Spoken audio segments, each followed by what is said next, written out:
अस्सलाम वालेकुम everyone and welcome back to another video. और आज मैं जिस फ़ोन का रिव्यू करने वाला हूँ ना, ये 2021 का एक फ्लैगशिप किलर फ़ोन रहा है। 2021 में ये लॉन्च हुआ था और काफ़ी ज़्यादा सेल हुआ था। थंबनेल पर, टाइटल पर आप लोगों ने देख ही लिया होगा। जी हाँ गाइस, मैं बात कर रहा हूँ शार्प के एक्वा सेंस 5G की।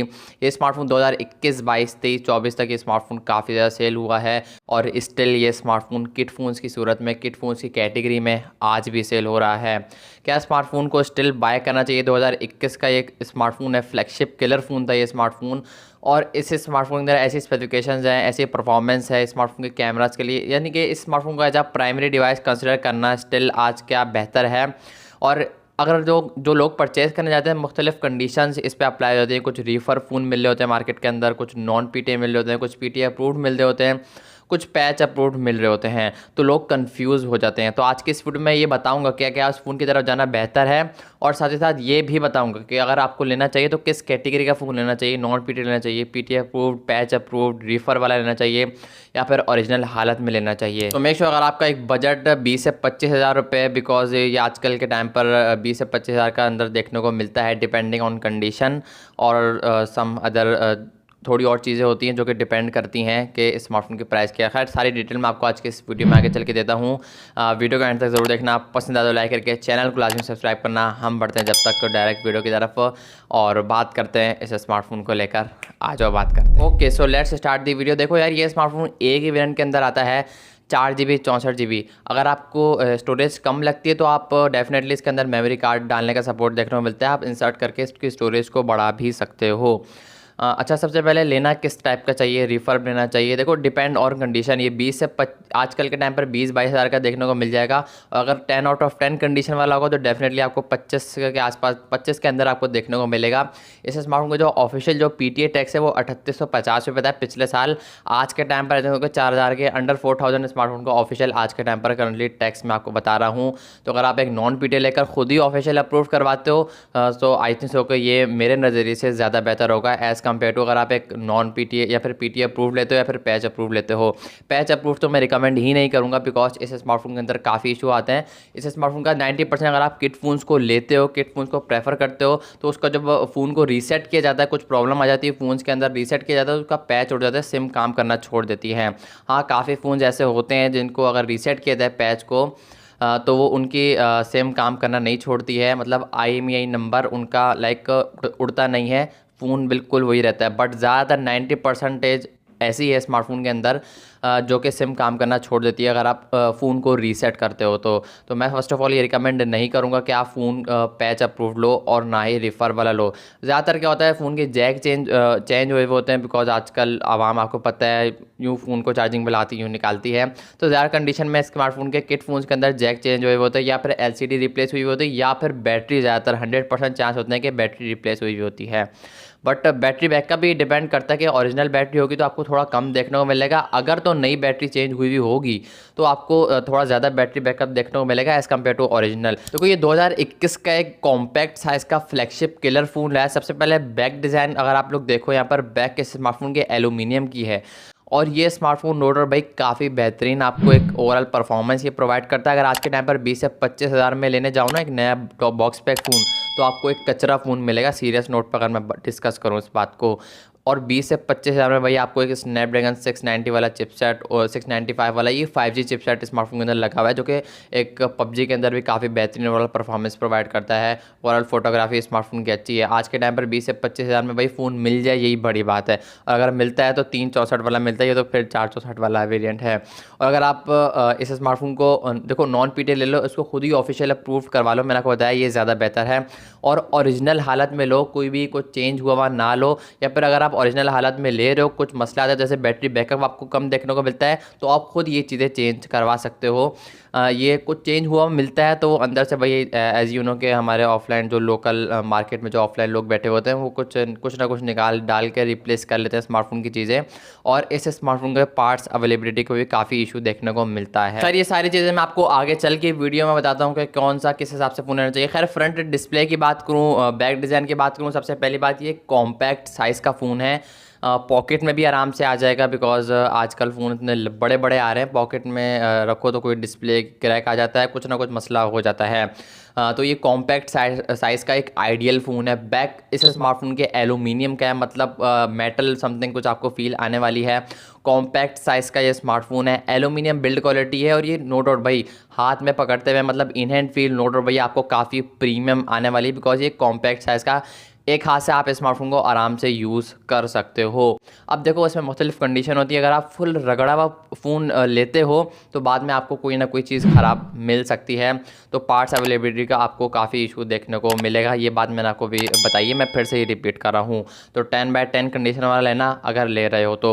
फ्रंट डिस्प्ले की बात करूँ, 5.8 इंचेस का एक एक्जो IPS LCD पैनल है। ये शार्प की अपनी टेक्नोलॉजी है, एक्जो IPS LCD ये क्रिएट किए हुए, शार्प की अपनी ओन टेक्नोलॉजी है। फुल HD+ की रेजोल्यूशन लेकर आता है, HDR10+ का सपोर्ट भी है, वाइड 1L1 का सपोर्ट है, जिसकी वजह अगर आप नेटफ्लिक्स पर मूवी वगैरह देखते हो या फिर यूट्यूब पर कंटेंट ज़्यादा वॉच करते हो तो आपका एक्सपीरियंस नोट भाई कलर शार्पनेस सैचुरेशन वगैरह काफ़ी बेहतरीन होने वाली है।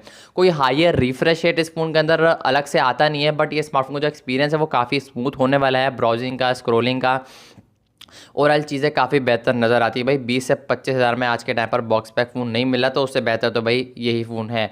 एंड्रॉयड 9 या 10 के साथ आया था, स्टिल आज के टाइम पर ये स्मार्टफोन एंड्रॉयड 13 पर रन कर रहा है, और स्टॉक एंड्रॉयड है स्मार्टफोन के अंदर। शार्प की कोई अपनी टेक्नोलॉजी, यहाँ पर कोई अपना UI आपको देखने को नहीं मिलता है, और ये काफ़ी हद तक ओवरऑल काफ़ी हद तक बेहतरीन और क्लीन UI एक्सपीरियंस प्रोवाइड करता है ये phone. Day to day task के लिए ओवरऑल काफ़ी बेहतरीन फ़ोन है। मल्टी ब्राउजिंग के लिए, messaging, calling, social media browsing के लिए स्मार्टफोन एक अच्छा फ़ोन हो सकता है, I think so. Okay, PUBG वाले चैट को लेकर बात करूँ, ओवरऑल परफॉर्मेंस वाले चैट को लेकर बात करूँ, भाई आजकल जो 20 से 25 हज़ार में फ़ोन आ रहे हैं ना, वो स्नैपड्रैगन के थके हुए प्रोसेसर लगाए हैं, और ये यहाँ पर एक 5G चिपसेट है, वो भी अंडर 25,000। तो ये चीज़ मुझे लगता है काफ़ी अच्छी चीज़ है। यहाँ पर स्नैपड्रैगन का 695 वाला एक 5G चिपसेट है, और PUBG के अंदर ये 40 FPS प्रोवाइड करता है, जारो हार्डवेयर बेस है। हाँ, थोड़े बहुत आपको फ्रेम ड्रॉप देखने को मिलेंगे डेफिनेटली, थोड़े बहुत जिटर लैग वगैरह भी आपको डेफिनेटली देखने को मिलेंगे, बट थोड़ा मैनेज करना पड़ेगा, लेकिन डिसेंट टाइप ऑफ गेमिंग ये स्मार्टफोन आपको प्रोवाइड करता है। अगर आप 1.5 से 2 घंटा गेमिंग स्मार्टफोन के अंदर डेली करते हो तो हल्का फुल्का हीट करता हुआ नज़र आएगा, बिकॉज बैक स्मार्टफोन की मेटल एलुमिनियम की है। ज़्यादा ओवर हीटिंग करता हुआ फ़ोन नज़र नहीं आया, या फिर इतना हीट करता हुआ नज़र नहीं आया कि लाइक फ़ोन को पकड़ने से ही लाइक हाथ बहुत ज़्यादा गर्म होता है, तो वो सीन इसमें कोई देखने को नहीं मिलता है। ओवरऑल PUBG परफॉर्मेंस को लेकर बात करूँ, नोटो भाई काफ़ी अच्छे हैं। 4 लाख के आसपास एंथुदू बेंचमार्क स्कोर निकाल कर देता है, और ये जो स्कोर है ना, ये आज के टाइम पर 70 से 80 हज़ार के स्मार्टफोन के अंदर भी बड़ी मुश्किल से मिलते हैं। बॉक्स पैक फ़ोन की मैं बात कर रहा हूँ, और ये आपको 20 से 25 हज़ार में देखने को मिल रहा है। तो ये चीज़ें भाई मुझे पर्सनली नो डाउट भाई काफ़ी पसंद आई। ओवरऑल अगर गेमिंग डिसेंट करना चाहते हो आप, ओवरऑल नॉर्मल यूजिंग, लेकिन अगर आप एक एवरेज यूज़र हो तो ये आप लोगों के लिए एक best value for money phone हो सकता है आज की करंट डेट के अगर मैं बात करूँ तो। अब थोड़े कैमराज वाले सेट की तरह बात करूँ, यहाँ पर तीन कैमरा है, ट्रिपल कैमराज का सेटअप है, और तीनों वो हैं मतलब अच्छे कैमराज है। कोई लॉलीपॉप यहाँ पर हमें चिपकाई नहीं गई। आजकल जो नए स्मार्टफोन लॉन्च हो रहे हैं वो कोई मैक्रो डेप्थ सेंसर दे देते हैं, तो यहाँ पर कोई ऐसा सीन आपको देखने को नहीं मिलता है। यहाँ पर जो फ़ोन लॉन्च हो रहे हैं वो ऑक्सिलरी लेंस दे देते हैं, AE सेंसर दे देते हैं। तो यहाँ पर भाई 3 कैमराज हैं, और तीनों का ही भाई बेहतरीन काम है, और फोटोग्राफी में ये स्मार्टफोन एक बेहतर मुझे फ़ोन लगा है एज़ कम्पेयर टू वीडियोग्राफी। आगे चल के मैं आपको मज़ीद डिटेल बताता हूँ। 12 मेगापिक्सल का एक मेन सेंसर है, दूसरा जो 8 मेगापिक्सल का एक टेलीफोटो लेंस है, और तीसरा 12 मेगापिक्सल का एक अल्ट्रा वाइड सेंसर है। और ये जो टेलीफोटो लेंस है ना, यहाँ पर अनफॉर्चुनेटली ये टेलीफोटो लेंस पोर्ट्रेट्स खींचने का काम बिल्कुल नहीं आता है, तो इस वजह से काइंड ऑफ आर्टिफिशियल टाइप आपको फील, हल्की फुल्की अगर बिजी बैकग्राउंड हो, बहुत स्ट्रगल करता हुआ बैकग्राउंड हो, पीछे फूल पत्ते हो, तो फ़ोन को बैकग्राउंड ब्लर करने में काफ़ी इशू आता है। तो कहीं ना कहीं से एज डिटेक्शन में इशू आपको फेस करना पड़ सकता है। 4K 30 FPS 1080p 60 FPS तक ये स्मार्टफोन मैक्सिमम शूट करता है। ओवरऑल सैचुरेटेड टाइप फ़ोटो रखता है। ओवरऑल फ़ोटो वगैरह को लेकर बात करूँ, ऑब्जेक्ट तो काफ़ी अच्छे, ऑब्जेक्ट के जो एज डिटेक्शन है, अगर आप करीब से फ़ोटो लोगे ऑब्जेक्ट की, किसी फूल की, किसी खिलौने की, तो एज डिटेक्शन भाई स्मार्टफोन की काफ़ी बेहतरीन निकल कर आती है। कलर्स काफ़ी हद तक नेचुरल टाइप लगता है। लेकिन अगर आपको यहाँ पर बैक पर HDR10+ का सपोर्ट भी, आपको HDR का सपोर्ट भी देखने को मिलता है, जिसकी वजह से यहाँ पर फ़ोटो की जो लाइटिंग कंडीशन है ना, वो बेहतरीन कंट्रोल करता है। पोस्ट प्रोसेसिंग काफ़ी अच्छी है स्मार्टफोन की। जब आप फ़ोटो ले रहे होगे तो लाइक आपको लगेगा नहीं कि यार ऐसे रिजल्ट्स निकल कर आएंगे, लेकिन जब आप फ़ोटो को कैप्चर कर लोगे तो नोट और भाई काफ़ी बेहतर रिजल्ट्स निकल कर ये स्मार्टफोन निकाल कर देता है। फ्रंट पे HDR10 का सपोर्ट आपको देखने को नहीं मिलता है, तो डेट्स वाई फ्रंट पे यहाँ पर आपको एक इशू देखने को मिलेगा, जो कि लाइटिंग का है। वो काफ़ी कभी ओवर एक्सपोज कर देता है लाइटिंग को, कभी बहुत ज़्यादा कम कर देता है। तो आई थिंक होकर ये चीज़ें आपको देखने को मिलेंगी इस फ़ोन के अंदर फ्रंट से। बैक से स्मार्टफोन काफ़ी अच्छा है। फोटोग्राफी की बात करूँ, वीडियोग्राफी की बात करूँ, तो मैंने बताया 4K 30 FPS 1080p 60 FPS maximum shoot करता है विद इलेक्ट्रिकल इमेज स्टेबलाइजेशन। हाँ, हल्के बल्के फ्रेम आपको ज़रूर ड्रॉप देखने को मिलेगी, जो कि वीडियो को प्ले करने का, ये वीडियो को कैप्चर करने का मज़ा किरकिरा करते हैं।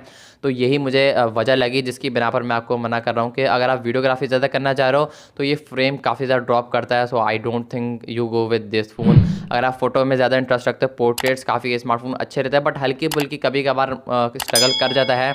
ये डिपेंड करता है आप किस लाइटिंग कंडीशन में, किस बैकग्राउंड के साथ इस स्मार्टफोन की फ़ोटोज़ को कैप्चर कर रहे हो। बाकी ओवरऑल एक मिड रेंज के हिसाब से काफ़ी अच्छा फोटोग्राफी में फ़ोन है। वीडियोग्राफी में AIS है, मतलब अगर आप फ़ोन चलते फिरते भागते दौड़ते वीडियो बना रहे हो तो ये स्मार्टफोन आपकी वीडियो को एक स्टेबल तरीके से कैप्चर करेगा। बाकी फ्रंट पे आपको U टाइप नॉच देखने को मिलेगी। थोड़े बहुत चिन बेजल वगैरह भी बर्दाश्त करने पड़ेंगे, बिकॉज भाई 20 से 25 हज़ार वाला फ़ोन है और 2021 का फ़ोन है। बट ये मैं यकीन और दावे के साथ कह सकता हूँ कि आज के टाइम पर ये स्मार्टफोन एक वैल्यू फॉर मनी प्रोवाइड कर रहा है। आज के बॉक्स पैक फ़ोन से ये स्मार्टफोन एक लाखों दर्जा बेहतर फ़ोन है। अच्छा, किट फ़ोन्स में लेकर भाई काफ़ी इशू आता है कि बैटरी बैकअप हमें देखने को नहीं मिल रहा है। सो यार डेफिनेटली इसके अंदर भी आपको इशू देखने को मिलेगा, बट इतना नहीं मिलेगा। मैंने वीडियो को स्टार्टिंग में बताया था, अगर आप देखो खुद चीज़ें लेकर चेंज करवाओ, ये ज़्यादा बेटर है एज़ कम्पेयर टू अगर आप फ़ोन खुला हुआ हो, फ़ोन पार्ट्स चेंज हुए हों, फ़ोन रिफर्ब हो। इससे बेहतर आप फ़ोन ओरिजिनल हालत में लो, उससे पूछ लो, या फिर अगर आप रिफर्ब हुआ फ़ोन ले रहे हो तो लेने वाले से गारंटी लो भाई 7 दिन की, 10 दिन की, मैक्सिमम 14 दिन की वारंटी आपको, चेकिंग वारंटी लाजमी मिलती है, चाहे आप किट फ़ोन लो चाहे आप यूज़ फ़ोन लो। इस स्मार्टफोन के अंदर भी सेम ये सीन है। 4570 मतलब 4570 mAh की बैटरी इस फ़ोन के अंदर, 27 वाट की चार्जिंग को स्मार्टफोन सपोर्ट करता है। आज के टाइम पर ये स्मार्टफोन आपको 6 घंटे के आसपास, 5.5 से 6 घंटे के आसपास स्क्रीन ऑन टाइम ये स्मार्टफोन ओवरऑल आपको प्रोवाइड करेगा। PUBG अगर आप लगातार खेलते रहते हो तो 4 से 4.5 घंटे के आसपास स्क्रीन ऑन टाइम ये स्मार्टफोन आपको प्रोवाइड करेगा। बट ओवरऑल बात करूँ तो एक दिन ये स्मार्टफोन एक आपका नॉर्मल टू मॉडरेट यूज़ पर आराम से निकाल लेगा, ये मेरी गारंटी है। अगर तो फ़ोन की ओरिजिनल हालत में है और फ़ोन ज़्यादा रगड़ा हुआ ना हो, प्रॉपर चेक करके लेना, नहीं तो बाद में आपको इशू आएगा। और जब आप पार्ट्स चेंज करवाने जाओगे तो आपको पार्ट्स का अवेलेबिलिटी का इशू देखने को मिलेगा। बिकॉज ये जो किट फ़ोन्स होते हैं ना, जो किट फ़ोन्स के पार्ट्स आसानी से मिल जाते हैं। कुछ किट फ़ोन्स होते हैं जिनके पार्ट्स भाई आसानी से नहीं मिलते हैं, और वो यही फ़ोन है शार्प एक्वा सेंस 5G। इसके पार्ट्स आपको आसानी से नहीं मिलेंगे। तो दैट्स व्हाई मैं आपको यही बोल रहा हूँ, यही रिकमेंड कर रहा हूँ कि फ़ोन को चेक करके लो, और जिससे ले रहे हो उससे बात करके लो कि भाई फ़ोन में अगर कोई इशू आता है तो मैं आपसे रिप्लेस करवाऊंगा, या फिर रिफ़ंड भी आप करवा सकते हो उससे बात करके। ज़्यादातर वैसे रिफ़ंड पॉलिसी जो शॉपकीपर होते हैं वो रिटर्न का ऑप्शन या फिर रिफ़ंड का ऑप्शन भी देते हैं। कुछ शॉपकीपर जैसे होते हैं जो रिफ़ंड की जगह सिर्फ रिप्लेस का ऑप्शन देते हैं, बट कुछ ऐसे होते हैं जो रिफ़ंड का ऑप्शन देते हैं। बट मैं स्मार्टफोन को रिकमेंड करूँगा, लेकिन ये डिपेंड करता है कहीं ना कहीं आप पर भी कि आप फ़ोन को चेक करके लो, बिल्कुल अच्छी कंडीशन में हो। अक्सर लोग क्या करते हैं, सस्ते के चक्कर में थोड़ा बहुत ख़राब फ़ोन ले लेते तो बाद में उनको इशू आता है। तो ये कहीं ना कहीं आप पर भी डिपेंड करता है। भाई ये स्मार्टफोन 3850 रुपये स्मार्टफोन का ऑफिशियल PTA टैक्स था पिछले साल तक। आज के टाइम पर करंटली कितना है ये मुझे नहीं पता, बट आपको अंडर 4000 स्मार्टफोन का ऑफिशियल PTA टैक्स देखने को मिल जाएगा, और 20-21 हज़ार में डिपेंडिंग ऑन कंडीशन आपको फ़ोन देखने को मिलेगा। मैं ये रिकमेंड करूँगा आप या तो PTA ऑफिशियल अप्रूव्ड लो, चेक करके प्रॉपर, और आपको चेक करना आना चाहिए कि ये स्मार्टफोन पैच अप्रूव्ड है या फिर ऑफिशियल अप्रूव्ड है। उसके बारे में अगर आप लोग बोलोगे मैं जल्द इंशाल्लाह वीडियो बनाऊंगा। लेकिन अगर आपको नॉन PTA मिलता है और अगर आपको पैच अप्रूव मिलता है तो आप नॉन PTA लेके खुद ऑफिशियल अप्रूव्ड उसको करवा सकते हो। आई होप कि आपको ये वीडियो पसंद आई होगी, और आई होप ये क्लियर हो गया होगा। एक as a primary device smartphone consider किया जा सकता है, बट ये स्मार्टफोन 2 से 3 साल ही आपका निकाल पाएगा, और ये smartphone as a secondary device पर आप इस स्मार्टफोन को इस्तेमाल कर सकते हो। आई थिंक 2025 के आखिर में ये स्मार्टफोन एक as a secondary device consider करना चाहिए। मैं फिर वीडियो बनाऊंगा इंशाल्लाह अगले साल इस फ़ोन के ऊपर, और अपना पर्सनल ओपिनियन आपके साथ लाजमी शेयर करूँगा। आई होप कि आपको आज की वीडियो पसंद, तो वीडियो को लाइक करके चैनल को लाजमी सब्सक्राइब करना। मैं मिलूंगा आप लोग से नेक्स्ट वीडियो में किसी और फ़ोन के रिव्यू के साथ, किसी और अपकमिंग फ़ोन के साथ। तब तक के लिए अल्लाह हाफिज़।